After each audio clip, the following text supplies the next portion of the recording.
Hi friends, welcome to all. और आप सभी का मेरे यूट्यूब चैनल पे स्वागत है गाइस। तो आज मैं इस टॉपिक पे बात कर रही हूँ कि अगर आपके दांत के बीच में स्पेसिंग है तो आपको क्या करना चाहिए। तो अभी आप स्क्रीन पे एक फ़ोटो देख रहे हैं जिसमें कि सिर्फ दो दांतों के बीच में स्पेस है। तो इसके लिए आपको क्या करना चाहिए। तो इस कंडीशन को कहते हैं मिड लाइन डायस्टेमा।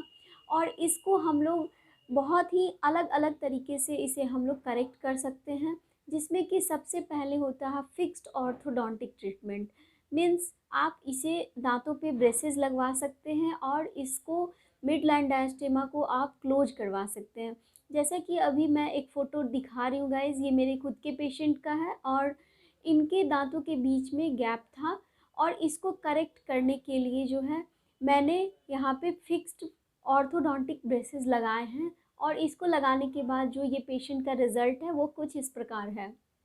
तो एक तो ये हो गया कि हम लोग जो है दांतों के बीच के गैप को भरने के लिए दो तरीके यूज कर सकते हैं। पहला, फिक्स्ड ऑर्थोडोंटिक ट्रीटमेंट। लेकिन ये क्या होता है कि ये टाइम टेकिंग प्रोसेस है और इसमें जो रिज़ल्ट आता है वो परमानेंट रिज़ल्ट होता है। मीन्स आपका दांत अगर एक बार सेट हो गया तो वो फिर रिलैप्स नहीं होगा, उसमें टूटने के चांसेस नहीं रहेंगे। और ये जो आपकी जो प्रोफाइल है वो परमानेंट करेक्ट हो जाती है। मीन्स जो आपका टीथ है, जो गैप है वो परमानेंट करेक्ट हो जाता है। और इससे आप जैसे कि इसमें आपको किसी भी प्रकार का परहेज़ नहीं करना पड़ता है।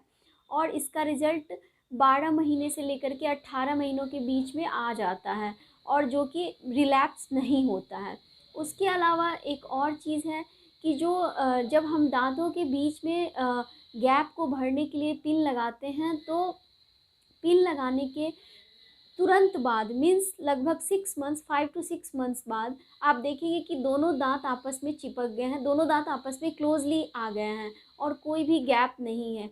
बट अगर आप विदिन 6 मंथ्स ही इसे खुलवा लेते हैं तो ये रिलैप्स हो जाएगा और फिर से वहाँ पर जो है वो अपने पोजीशन में वापस चला जाएगा।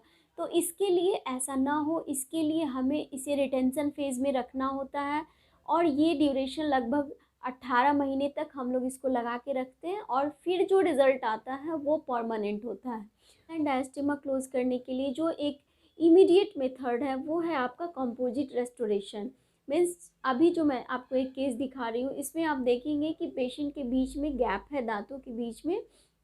और इसको जस्ट मैंने हाफ़ एन आवर के बाद आप मैंने इसका रेस्टोरेशन किया और ये पेशेंट बिल्कुल अच्छा हो गया। और इसका जो दांत है ये काफ़ी गुड लुकिंग दिख रहा है आपको। और ये जो दांत है ये मात्र आधे घंटे में तैयार हुआ है। और इसमें मैंने कोई भी क्राउन की कटिंग नहीं की है। मीन्स मैंने दांतों को चारों तरफ से बिना छीले, बिना किसी प्रकार का दांतों को नुकसान पहुंचाए, मैंने सिर्फ रेस्टोरेटिव मटेरियल से इसको रेस्टोर किया है और इस गैप को फिल किया है। तो ये जो टेक्निक है मिडलाइन डायस्टेमा क्लोज़र जो है वो कंपोजिट रेस्टोरेशन के द्वारा है। तो अगर आपके पास समय ना हो, कुछ लोग ऐसे होते हैं जो कहते हैं कि मेरी शादी होने वाली है या मेरा इंगेजमेंट है 2 दिन बाद, मुझे इसे ठीक करना है, तो उन सिचुएशन में आप इस ऑप्शंस को ऑप्ट कर सकते हैं। इसके अलावा अगर आप चाहें तो जैसा कि कुछ लोग जैसा कि क्या करते हैं कि दोनों दांत के गैप को फिल करने के लिए क्राउन को चारों तरफ से छोटा करते हैं और फिर इसे कैप लगा के सिक्योर करते हैं और गैप को फिल करते हैं।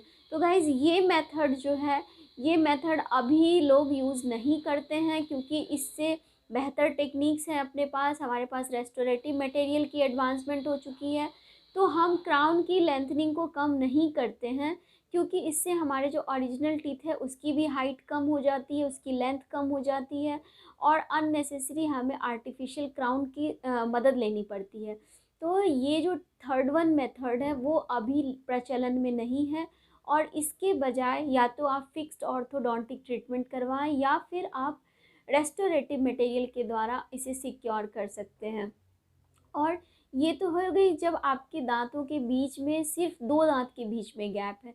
लेकिन अगर मान लीजिए कि ये गैप जनरलाइज्ड हो, हर दांत के बीच बीच में गैप हो, तो आपको क्या करना चाहिए। तो गाइज़ आपको इसके लिए अगर अगर आपको हड़बड़ी ना हो, अगर किसी प्रकार का आपको जल्दबाजी ना हो तो आप हमेशा ऑर्थोडोंटिक ट्रीटमेंट के लिए जाएं, क्योंकि ये जनरलाइज्ड गैप को फिल करने के लिए अगर हम रेस्टोरेटिव मटेरियल की मदद लेते हैं तो कहीं ना कहीं से ये रेस्टोरेटिव मटेरियल आपको डिसलॉज हो जाएंगे, जिससे कि आपको बार बार इसे आके रिपेयर करवाना पड़ सकता है। तो आपके पास अगर समय हो तो जनरलाइज्ड अगर आपकी स्पेसिंग है तो आप इसे ऑर्थोडोंटिक ट्रीटमेंट के द्वारा ही करेक्ट करवाएं।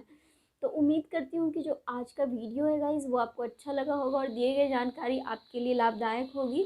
Thank you so much for watching, and if you like please share and subscribe.